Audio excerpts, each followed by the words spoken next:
Alors bonjour à tous et bonjour à toutes, donc bienvenue. Et aujourd'hui en fait on va installer Sonar, c'est un logiciel de contrôle de la qualité de code de vos développements en Java par exemple. Et c'est un ensemble d'installations qui est plutôt compliqué. Les passages de configuration sont pas forcément simples non plus. Donc du coup je vais faire plusieurs vidéos pour l'expliquer bien en détail. Dans la première je vais vous montrer comment installer Sonar et Sonar Runner.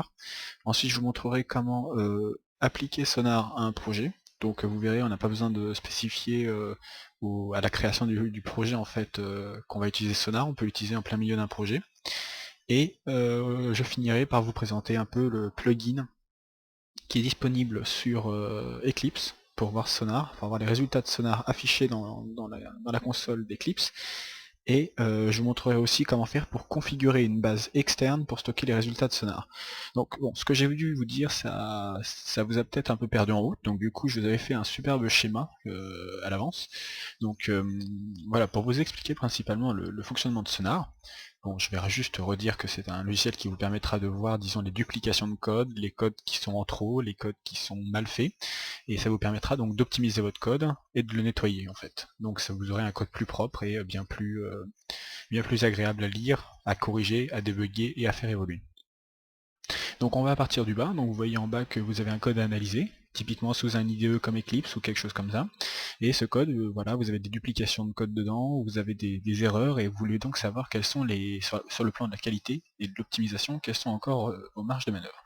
Donc du coup, on va installer deux logiciels qui sont Sonar et Sonar Runner. Bon, je dis logiciels, ce sont plutôt des applications portables, mais bon, on verra ça quand on va les installer. Donc on va installer Sonar et Sonar Runner, qui ne sont pas les mêmes. Sonar, c'est un logiciel, une application qui va vous permettre de stocker les résultats et de les présenter. Donc là, on est vraiment dans la couche, disons, récupération des données et présentation des données, tandis que Sonar Runner, ça va être vraiment un outil d'analyse qui va en fait analyser votre code et va donner les résultats, puisqu'il est incapable de les présenter, il va donner les résultats à Sonar. Sonar qui, lui, vous les présentera, et pour le stockage, il aura deux options. La première, c'est de stocker ça en interne, c'est-à-dire qu'en fait, il y a une petite base de données qui est fournie en fait avec Sonar, et si vous voulez, disons, pousser Sonar dans des environnements de production, de développement, il vous faudra passer par des bases de données externes. Alors c'est un point assez important qui est marqué dans la documentation de Sonar, donc je me permets d'insister un peu plus dessus.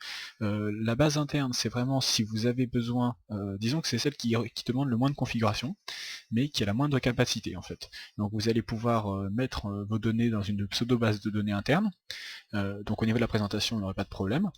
Par contre, il ne faudra pas, disons, analyser votre projet toutes les heures, et puis il ne faudra pas, disons, vous en servir comme un univers de travail, un environnement de travail. Pour ce qui va être des environnements de travail, il faudra plutôt privilégier la deuxième option, qui est une option où on va installer une base de données externe, donc avec un logiciel type Worm, Xampp ou autre, et à partir de ce logiciel, on pourra stocker des informations dedans, et là on aura une bien meilleure fonctionnalité pour ce qui est de la récupération des résultats et de leur présentation. Donc en fait, vous avez donc bien compris, on part d'un code, on l'analyse avec Sonar Runner, on le stocke au sein de Sonar, grâce à Sonar, qui va lui soit le mettre dans sa base interne, soit le mettre dans une base externe. La base externe étant plus difficile à configurer, ce sera dans ma troisième vidéo normalement que je consacrerai un peu de temps pour vous expliquer comment faire pour mettre en place la base de données. En fait, c'est pas vraiment très compliqué, mais disons que ça demande un petit passage dans des fichiers de configuration. Alors, vous inquiétez pas, je vous guiderai, mais je vous conseille de le faire. Mais après, si vous faites ça juste pour essayer au début, je vous conseille la première option qui va être plus simple. Donc on va passer au téléchargement de ce qui nous intéresse. Donc je vais vous mettre les URL pour que vous puissiez le télécharger plus rapidement. Donc n'hésitez pas à regarder dans la description maintenant. Je vais vous mettre les deux URL. Donc le premier URL, pardon, qui va être celui de Sonar Runner, donc ce sera celui sur cette page de Doc Codehouse. C'est une très bonne documentation qui est en anglais mais qui vous permettra de bien configurer votre sonar. C'est grâce à ça que j'ai appris à configurer, et c'est grâce à ça que vous pourrez aussi voir un peu plus de compléments si ma vidéo ne vous satisfait pas complètement, si vous voulez voir un peu plus loin, si vous voulez utiliser Maven avec par exemple, ou des choses comme ça. Donc on télécharge Sonar Runner 2, donc voilà, c'est l'onglet Download.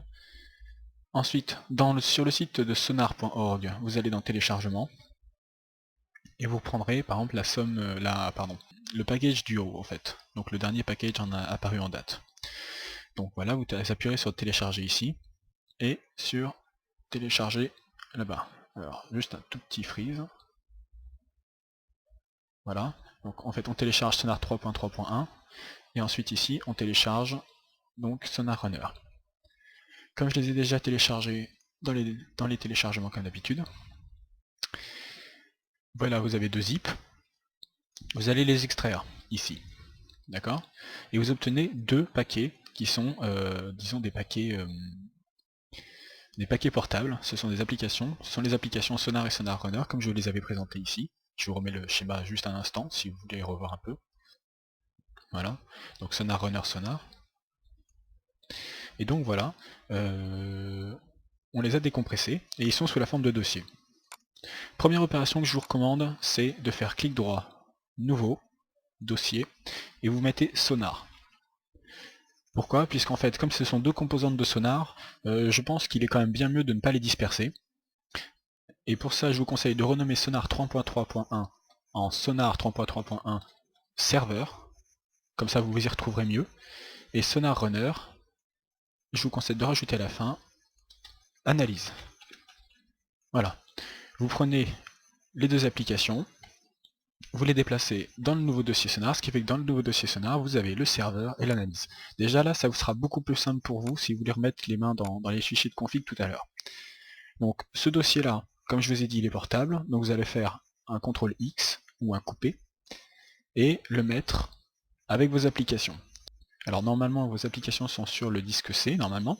Moi ils sont sur un disque dur autre, mais bon c'est la même chose, hein. Vous le copiez-collez disons dans vos programmes files. Je vous montre juste ce que ça donne sur un disque C. Sur un disque C, programme file x86, et vous copiez-collez ici. Voilà. Donc moi je vais le mettre sur un autre disque, puisque j'ai deux disques. Voilà. On déplace. Alors ça prend un tout petit peu de temps, mais hein, c'est pas grave. Donc du coup maintenant on a nos deux applications, et en fait on va se pencher plutôt sur des aspects pratiques, et on va devoir configurer aussi une variable d'environnement. D'accord, le déplacement est effectué.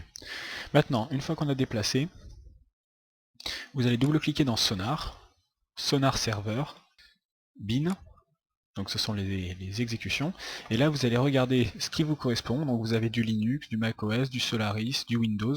Alors moi c'est du Windows 64, donc vous double-cliquez sur votre dossier, et vous allez voir un script BAT qui s'appelle Start Sonar. Alors pour éviter d'avoir à parcourir tout ce chemin pour lancer le serveur à chaque fois, je vous conseille de faire clic droit, envoyer vers, bureau. Ça va donc créer un raccourci sur votre bureau. Donc moi mon bureau est caché donc vous ne les voyez pas, mais là il y a un raccourci qui est apparu. Et comme ça, depuis votre bureau, vous pourrez lancer Sonar. Ça c'est beaucoup plus simple pour ce qui va être de lancer le serveur à chaque fois que vous en aurez besoin. Donc voilà, donc on a fait un raccourci. Et maintenant on va devoir configurer notre variable d'environnement Sonar Runner. Alors pour la variable d'environnement, ça va être très simple. Donc une variable d'environnement et puis le pass aussi, il aura quelque chose à ajouter. Donc si vous voulez, vous pouvez toujours relancer la page où vous avez téléchargé Sonar Runner, c'est bien expliqué. Juste en dessous, vous avez installation, et donc il vous dit de créer une variable d'environnement et d'ajouter voilà, un chemin à votre pass. Donc en haut, on va aller dans ordinateur, clic droit sur ordinateur, ou alors sur poste de travail, suivant votre version de Windows, propriété, paramètres système avancé, tout comme les variables d'environnement Java en fait qu'on utilisait pour Eclipse, et en bas, variable d'environnement. Donc vous allez vous placer dans le cadre du bas, variable système, nouvelle, et donc là, on a juste à suivre la documentation qui est là. Je vous la remets pour que vous puissiez bien voir qu'elle vous guidera tout le long, si vous avez des doutes ou des choses. Et donc là, vous allez l'appeler Sonar. Donc Sonar underscore runner underscore home. C'est un peu comme Java underscore home, vous savez. Et donc là, il faut le faire pointer vers le dossier Sonar Runner Home, c'est-à-dire ce qu'ils appellent en fait comme ça, c'est celui-ci, Sonar Runner Analyse. Donc vous allez cliquer dessus pour l'ouvrir, et vous allez prendre le chemin, voilà. Donc ici, moi c'est G, vous ça peut être C, ce sera typiquement Programme File, Sonar, Sonar Runner 2.0 Analyse, voilà. Ça, c'est le chemin vers votre application, vers le le dossier principal de votre application Sonar Runner. Vous faites OK. Et maintenant vous allez chercher la variable qui s'appelle path. Donc P-A-T-H, voilà. Vous faites modifier. Vous allez tout à droite. Vous rajoutez un point virgule. Et vous allez rajouter, comme c'est indiqué, le Sonar Runner /bin. Donc vous revenez dans Sonar Runner, on était là. Vous double-cliquez sur bin.